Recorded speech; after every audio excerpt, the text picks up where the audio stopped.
주간 꿀에 바르셀로나가 지난 라리가 35라운드에서 레알 마드리드를 상대로 4대3으로 역전승을 거두면서 엘 클라시코에서 승리를 거뒀습니다. 그 결과 2위 레알 마드리드와 승점차가 4점에서 7점으로 늘어나면서 우승에 한 걸음 더 다가가게 됐습니다. 바르셀로나와 레알 마드리드 3경기씩 남아있습니다. 바르셀로나는 에스파뇰, 비아레알, 아틀레틱 클루브를 상대해야 되고요. 레알 마드리드는 마요르카, 세비야, 소시에다드를 상대해야 됩니다. 남은 3경기 일정을 봤을 때 바르셀로나가 더 어려운 건 사실이에요. 비아레알, 아틀레틱 클루브는 챔피언스리그 진출권을 놓고 베티스와 함께 경쟁을 하고 있으니까요. 그럼에도 불구하고 남은 3경기에서 바르셀로나는 1승만 거두게 되면 우승을 확정짓게 됩니다. 그렇기 때문에 다가오는 카탈루냐 더비 에스파뇰전에서 승리하면서 우승 짓기를 꿀애들은 바라고 있습니다. 반면에 레알 마드리드는 엘 클라시코에서 패배하면서 승점차를 1점으로 줄여야 되는데 7점으로 늘어났단 말이에요. 마지막에 역전하기에는 상당히 어려운 상황이 됐습니다. 남은 3경기에서 바르셀로나가 모두 패배하고 레알 마드리드가 모두 승리를 거둬야지만 역전 우승이 가능합니다. 가능성이 그만큼 떨어졌다는 얘기죠. 올 시즌 바르셀로나는 엘 클라시코에 매우 강한 면모를 보여주고 있습니다. 전반기 대결에서도 대승을 거뒀고 스페르코파에서도 마찬가지입니다. 그리고 코파델레이 결승전에서는 쿤데의 역전골로 3대2로 승리를 거뒀죠. 그리고 나서 35라운드 이번 엘 클라시코에서는 4대3으로 승리를 거두면서 올 시즌 펼쳐진 엘 클라시코 4경기에서 모두 승리를 거뒀습니다. 바르셀로나가 1982-83 시즌 이후로 두 번째로 단일 시즌에 엘 클라시코 4경기 모두 승리를 거두는 정말 쾌거를 이뤘는데요. 바르셀로나 같은 경우에는 레알 마드리드를 상대로 올 시즌 엘 클라시코 4경기에서 무려 16골을 넣었습니다. 그 정도로 엘 클라시코에서 파괴력을 발휘했다, 이렇게 평가할 수는 있겠죠. 자, 그러면 이 경기 어떻게 전개됐는지 저랑 함께 돌아볼까요? 함께 갑시다. 렛츠 고!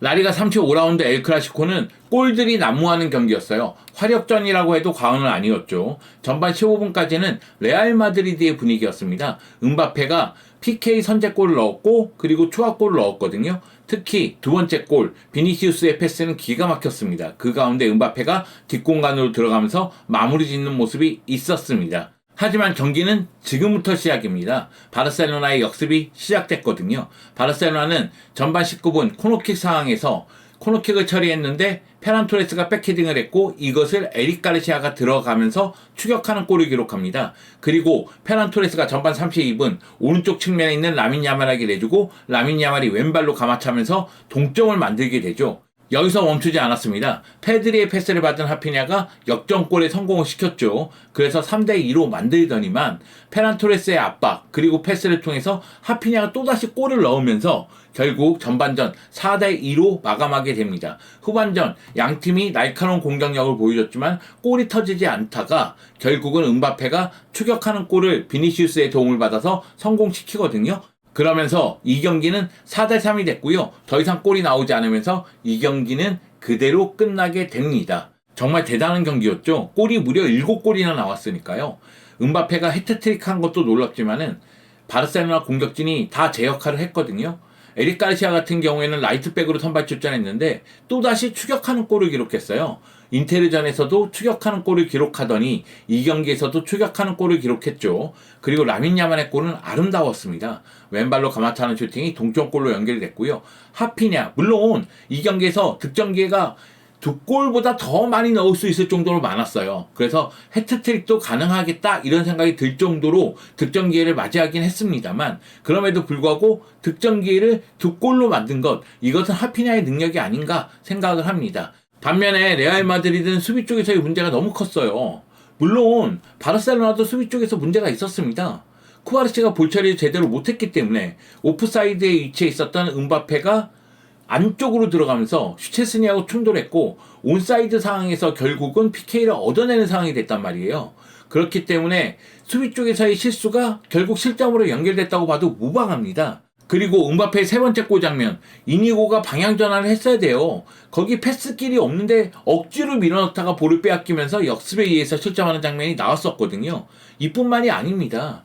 레알 마드리드의 빠른 공격에 바르셀로나의 수비가 무너지는 장면이 몇 차례 연출이 됐어요. 그렇기 때문에 바르셀로나의 오프사이드 트랩이 무너지는 장면도 존재를 했다. 물론 성공하는 장면도 있습니다. 이 경기에서 음바페가 총 5번 그물을 흔들었는데 2골은 오프사이드로 취소가 됐거든요. 이거는 오프사이드 트랩이 성공했다고 봐야 되겠죠. 반면에 레알 마드리드 같은 경우에는 자신의 진영에서 볼 간수가 안 됐어요. 세바요스하고 음바페가 부딪히는 장면이라든가 아니면 루카스 바스케스가 볼 간수가 안 돼서 볼을 빼앗기는 장면이라든가 그리고 자신의 진영에서 빌드업할 때 빌드업이 제대로 이루어지지 않다 보니까 상대의 압박을 뚫지를 못하면서 볼이 앞으로 효과적으로 가지를 못했습니다. 그러다 보니까 문제가 계속해서 발생을 했죠. 그렇다고 해서 전방에 있는 공격수들이 전방 압박을 바르셀로나처럼 열심히 해준 것도 아니에요. 음바페하고 비니시우스가 전방부터 압박을 해줬어야 되는데 그리고 밑으로 내려와서 수비 숫자를 늘려줬어야 되는데 그런 장면도 아쉬움이 있었습니다. 여기에 더블 에난데스 주심 판정 심각했습니다. 스페인 언론에 따르면 이 경기에서 더블 에난데스 주심이 한 오심이 한두 가지가 아닙니다. 일단 음바페의 두 번째 골 발베르데가 라민 야말을 밟았거든요. 그 경기 온필드 리뷰를 해서 평가를 했다면 오심이었을 가능성 크다고 얘기하고요. 이거는 VAR 심판이 주심에게 온필드 리뷰를 했어야 된다고 계속해서 강조를 했어야 되는 장면입니다. 그뿐만이 아니라 초아메니가 페란에게 반칙을 범하는 장면 그 장면이 옐로 카드에 멈췄는데 레드 카드가 나올 수도 있다는 이야기가 있었고요. 그리고 초아메니의 핸드볼 장면 그 장면도 PK가 주어졌어야 된다고 이야기가 나왔습니다. 그리고 마지막에 페르민이 골 넣었는데 그 페르민이 골 장면이 결국은 핸드볼 반칙으로 취소가 됐거든요. 근데 페르민이 손에 맞고 볼의 소유권이 발베르데에게 넘어갔다가 다시 볼을 빼앗고 드리블로서 골을 넣었습니다. 그렇기 때문에 이 장면도 오심이라는 이야기가 굉장히 많이 나오고 있죠. 물론 이렇게 얘기하면 주심의 판정에 의해서 바르셀로나만 소득을 얻은 것처럼 보이긴 하지만 더용의 핸드볼 반칙이라든가 이니고의 거친 반칙이라든가 이런 부분도 그냥 지나가긴 했어요. 그렇기 때문에 더블 에난데스 주심의 판정 자체에 대해서 이야기가 계속 나올 수밖에 없는 거죠. 라리가 주심도 정신 차려야 됩니다. 하물며 지금 시점이 참 묘합니다. 레알 마드리드는 코파델레이 라리가 심판 배정이 나오면 레알 마드리드 TV를 통해서 배정된 심판에 대해서 비판을 합니다. 그동안 잘못됐던 판정에 대해서 영상을 통해서 비판을 하거든요. 그러다 보니까 제 3회 팬이 보기에는 심판에게 영향력을 행사하는 건 아니냐 이런 비판이 있단 말이에요. 반면에 바르셀로나 같은 경우에는 인테르하고 UEFA 챔피언스리그 4강 2차전 마르티니악 주심에 대해서 강력하게 비판을 했습니다. 그 다음 경기예요. 그렇기 때문에 심판 판정에 대해서 굉장히 민감할 수밖에 없는 상황이란 말이에요. 그런 가운데 공교롭게도 엘클라시코가 펼쳐지기 이틀 전에 라리가 심판협회와 테바스 회장 그리고 레알 마드리드 관계자 더블 에난데스 심판, 푸에르테스 심판 같이 모여서 영상회의를 했어요. 물론 이 영상회의가 이 경기를 앞두고 가진 회의가 아닙니다. 정기적으로 갖는 회의고 심판 판정에 대해서 건설적인 의견을 주고받는 자리예요. 그런데 공교롭게도 엘클라시코 이틀 전에 그런 영상회의가 있었고 이 경기에서 더블 에난데스 주심이 판정 자체가 굉장히 한쪽으로 치우쳤다 이런 비판을 듣고 있기 때문에 라리가 진짜 심판 배정 잘해야 됩니다. 그리고 라리가 심판들 정신 차려야 됩니다. 저는 솔직하게 얘기해서 바르셀로나도 피해자고 바르셀로나는 더블 에난데스 주심의 판정 때문에 직접적인 피해자고 레알 마드리드도 피해자라고 생각해요. 레알 마드리드도 자신들이 갖고 있는 명성에 더 금이 갔다고 생각을 합니다. 레알 마드리드 TV 때문에 레알 마드리드를 바라보는 시선 자체가 좋지 않은데 이번 판정 때문에 레알 마드리드를 바라보는 시선이 더 나빠졌다고 생각해요. 그러면 심판 판정의 승자는 없는 거예요. 테바스 회장 그리고 라리가 심판협회 정신 차리기 바라겠습니다. 자, 경기로 돌아와서 이 경기는 모든 기록에서 바르셀로나가 앞서 있습니다. 바르셀로나가 점유율 62% 그리고 레알 마드리드가 점유율 38%를 기록했고요. XG값 보면은 4대 3이라는 스코어가 이상하지는 않아요. 왜냐하면 바르셀로나가 XG값 4.26 레알 마드리드가 2.74를 기록했으니까요. 바르셀로나 슈팅 숫자가 23개 그리고 유효 슈팅이 9개인데 4골을 넣었습니다. 반면에 레알 마드리드는 더욱더 공격의 효율성은 있었습니다. 슈팅 9개를 했는데 요슈팅 5개를 했으니까요. 바르셀로나가 엘 클라시코에서 4대3으로 승리를 거두면서 올 시즌 엘 클라시코 4전 전승을 기록했고요. 그리고 레알 마드리드하고 승점차를 7점으로 늘리면서 라리가 우승에 매우 근접한 상황이 됐습니다. 경기 끝난 다음에 양팀의 감독의 인터뷰를 보면 한지 플릭 감독, 나는 우리가 챔피언이 아니라고 느낀다. 아직은 챔피언이 아니다 이 얘기예요. 좋은 위치에 있는 것은 사실이다. 우승이 매우 근접해 있죠. 승점 3점을 따낼 것이다. 승점 3점이면은 우승할 수 있다는 얘기예요. 아직 만족하지 마라. 아직 배불러 하지 마라. 우리에겐 아직 승점이 필요하다. 그 얘기죠. 우리는 수비에서 많이 개선해야 된다. 수비 문제가 심각하다는 걸 인정한 겁니다. 반면에 칼로 안첼로티 감독, 수비를 더 잘해야 했다. 역시 수비 문제를 얘기하고 있죠. 로우 블록이 있다고 해서 나쁜 방어를 한 것이 아니라 수비력 자체가 나빴다. 로우 블록의 수비가 나쁜 게 아니라 전체 수비력이 나빴다. 치열한 경기였고 마지막까지 싸웠다. 물론 분위기 자체가 완전히 넘어갔기 때문에 전반전 끝났을 때 2대4기 때문에 어려웠지만 음바페가 추격하는 골을 넣으면서 끝까지 싸웠다. 이런 이야기를 하는 겁니다. 안첼로티 감독 얼마나 급했으면 무뇨스 선수도 데뷔시켰겠어요. 무뇨스 선수 주인공이 될 수 있었는데 결정적인 기회를 그렇게 날려먹네. 좀 안타까움이 있죠. 반면 한지 플릭 감독 수비 쪽에서 문제가 있었지만 최근에 인테르전도 수비 쪽에 문제가 있긴 있었어요. 그런 상황에서 공격으로 이걸 해결하고자 노력을 했고 이 경기는 공격으로 해결이 된 겁니다. 그러나 쿠바르시 이니고는 아쉬움이 있었어요. 물론 교체 투입된 크리스텐센은 매우 잘해주긴 했습니다. 자, 그러면 이 경기 선수들 좀 세밀하게 살펴볼게요. 라민 야말에 대해서는 이야기를 해야 됩니다. 제가 라민 야말 진짜 볼 때마다 놀랍니다. 이 경기 라민 야말 골 보고 또 놀랐어요. 90분 출전해서 한 골 넣었거든요. 그리고 기회 창출을 무려 3개나 했습니다. 슈팅을 7개 했고요. 유효슈팅을 5개나 했어요. 레알 마드리드가 이 경기에서 슈팅 9개 했어요. 근데 라민 야말이 슈팅 7개 했습니다. 그리고 유효슈팅이 5개예요. 골은 한 골이지만 골과 유사한 장면이 있었어요. 크루토와의 선방이 아니었으면 멀티골 넣었을 겁니다. 그 정도로 슈팅 자체가 위력적이었습니다. 패스 성공률이 89%였고요. 키패스 3회, 드리블 성공은 7번 시도해서 4번 성공시켰습니다. 드리블 시도 자체를 많이 하죠. 그것이 바르셀로나의 공격 루트 중 하나니까요. 올 시즌 총 52경기에서 16골, 24개의 도움을 했고요. 라리가에서는 32경기 7골 14개의 도움을 했습니다. 이 기록은 트랜스퍼 마켓 기록이에요. 일부 기록은 12개의 도움으로 체크가 되고 있고 현재 라리가 도움 1위는 라민 야말입니다. 라민 야말이 그만큼 대단하다는 거겠죠. 라민 야말이 오른쪽 측면에서 드리블을 통해서 공격을 전개해주고 득점 기회를 만들어주고 대각선으로 패스를 뿌리면서 방향전환도 해주고 다양한 역할을 해주고 있는데요. 바르셀로나의 돌격대장으로서 그리고 에이스로서 제 역할을 톡톡히 해주고 있습니다. 이 경기에서도 굉장히 빛났습니다. 그리고 에릭 가르시아와 페란 토레스 얘기를 해야 돼요. 왜? 이 선수들이 선발이 아니었잖아. 쿤데가 부상이라서 에릭 가르시아가 라이트백으로 나왔고 레반도프스키가 부상이라서 물론 지금은 돌아왔지만 아직 정상 컨디션이 아니라서 페란 토레스가 선발로 나온 거 아니겠어요? 물론 페란 토레스가 전방에서 레반도프스키처럼 움직일 수는 없어요. 페란 토레스는 볼이 없는 가운데 움직이면서 앞쪽으로 공간으로 침투하고 그 가운데 연결고리 역할을 해줬습니다. 그러다 보니까 도움을 몇 개? 3개를 기록한 거예요. 89분 출전해서 3개의 도움을 기록했습니다. 에릭 가르시아의 골에 도움 줬죠. 라민 야말의 골에 도움 줬죠. 그리고 하피냐의 2번째 골에 도움을 줬죠. 특히 하피냐에게 도움 주는 거는 완벽했어요. 수비 사이로 빼주면서 하피냐가 슈팅할 수 있게 만들어줬거든요. 물론 에릭 가르시아에게 내주는 헤더 백패스도 너무 좋았습니다. 백헤딩 자체가 너무 좋았기 때문에 에릭 가르시아가 들어가면서 마무리 지을 수 있었거든요. 여기다가 라민 야말에게 주는 그 패스, 물론 라민 야말이 잘한 거 맞아요. 근데 라민 야말이 바로 때릴 수 있게끔 밀어준 것도 맞잖아요. 그래서 페란 토레스는 이 경기에서 상어였다. 물론 이 경기에서 페란 토레스 슈팅 4번 했는데 유효슈팅이 0이었어요. 슈팅 자체는 정월이었어.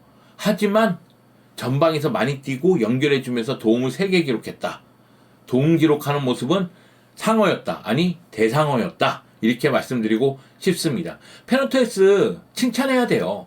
왜냐면 올 시즌 공식 45경기에서 19골 7개의 도움을 했고요. 라리가에서도 벌써 10골 6개의 도움을 하고 있으니까 페란 토레스는 충분히 제 역할을 했다고 봐야 됩니다. 그리고 에릭 가르시아, 얘는 진짜 너의 정체는 뭐니 에릭? 이 경기에서 77분 출전해서 한 골 넣었거든요. 그런데 골을 떠나서 오른쪽 라인에서 풀백으로서의 움직임이 너무 좋았어요. 물론 스피드 경쟁에서 어려움을 겪는 장면은 나오죠. 그런데 라인 따라가면서 크로스라든가 순간적으로 공격에 가담하는 모습은 굉장히 위력적이었습니다. 쿤데보다는 역시 약하긴 하지만 그래도 액토르포트보다는 내가 보기엔 만배 낫어. 물론 액토르포트가 이 경기에 교체 출전하긴 합니다. 나 그때 두려움에 떨었다. 얘 또 어떤 모습 보여줄까? 얘가 또 구멍 역할을 하는 거 아닌가? 이런 생각이 있었거든요. 근데 에릭 가르시아는 라이트백으로서 제 역할을 했다고 봅니다.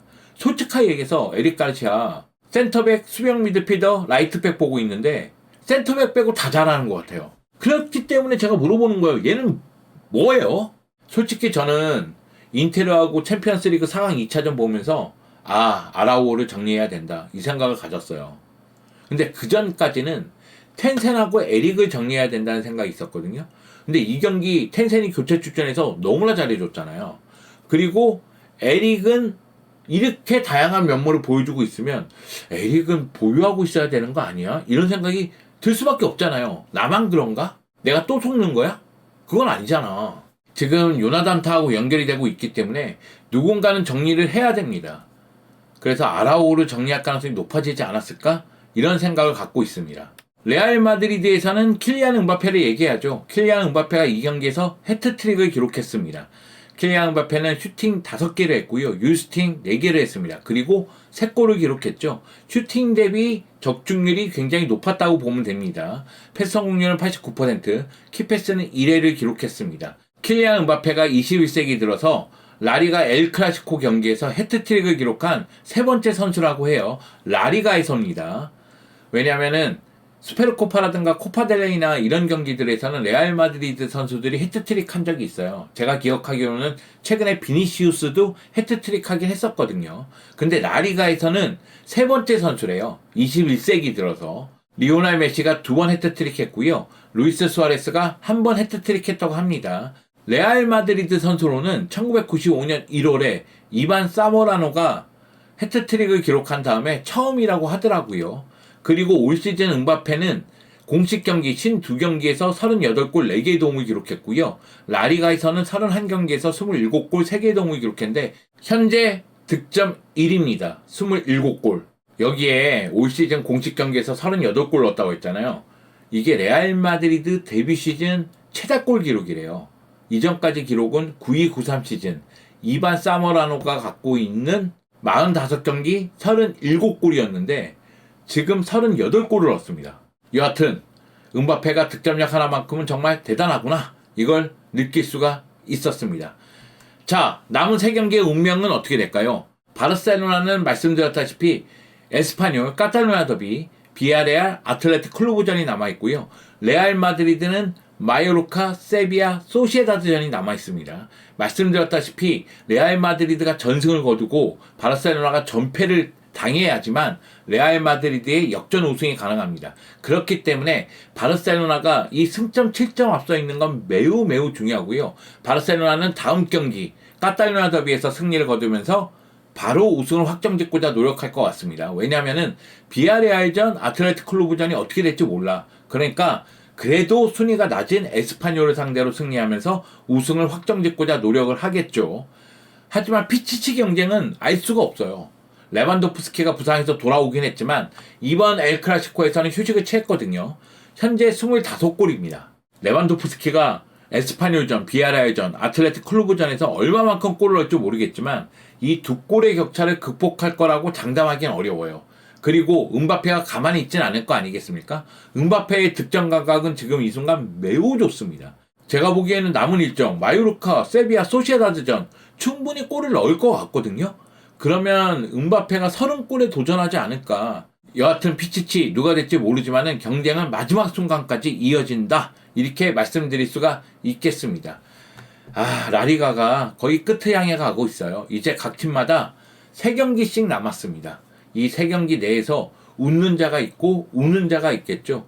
바르셀로나는 일단 우승에 매우 근접해 있습니다. 바르셀로나가 라리가마저 우승한다면 바르셀로나는 스페르코파, 코파델레이, 라리가에서 우승을 차지하게 됩니다. 챔피언스리그 준결승전에서 멈춘 게 아쉽죠? 반면에 레알 마드리드는 약 5년 만인가? 무관에 그치게 돼요. 레알 마드리드는 다음 시즌 사비 알론소 감독 밑에서 시작할 것으로 보이죠. 이미 레버쿠젠은 공식적인 결별을 발표했고요. 그리고 스페인 내에서도 안첼로티 감독이 떠나가고 그 자리를 사비 알론소 감독이 메운다는 얘기가 있습니다. 그러면 레알 마드리드는 또다시 판을 바꾸는 겁니다. 사비 알론소 감독이 어떤 선수를 어떤 식으로 쓸지를 좀 봐야 되겠지만 개인적으로는 미드필더, 수비수는 꼭 필요하다. 그래서 이번 여름에 레알 마드리드는 바쁠 것 같다. 이런 생각이 좀 들고요. 한지 플릭 감독 밑에서 바르셀로나가 매우 좋은 시즌을 보내고 있는 건 사실이지만 다음 시즌은 또 달라요. 또 다른 시작입니다. 그렇기 때문에 올 시즌 토대 위에서 완성도를 높여놔야 돼요. 필요한 부분에 영입을 해야 된다는 얘기입니다. 풀백 꼭 영입해야 됩니다. 그런 이야기를 좀 드리면서 일단 올 시즌 마감할 때까지 누가 우승할지, 누가 챔피언스 리그에 나갈지, 누가 유럽 대항전에 나갈지, 누가 잔류할지 지켜봐야 되겠죠? 막판이 뜨거운 겁니다, 여러분. 끝까지 함께 해주세요. 감사합니다.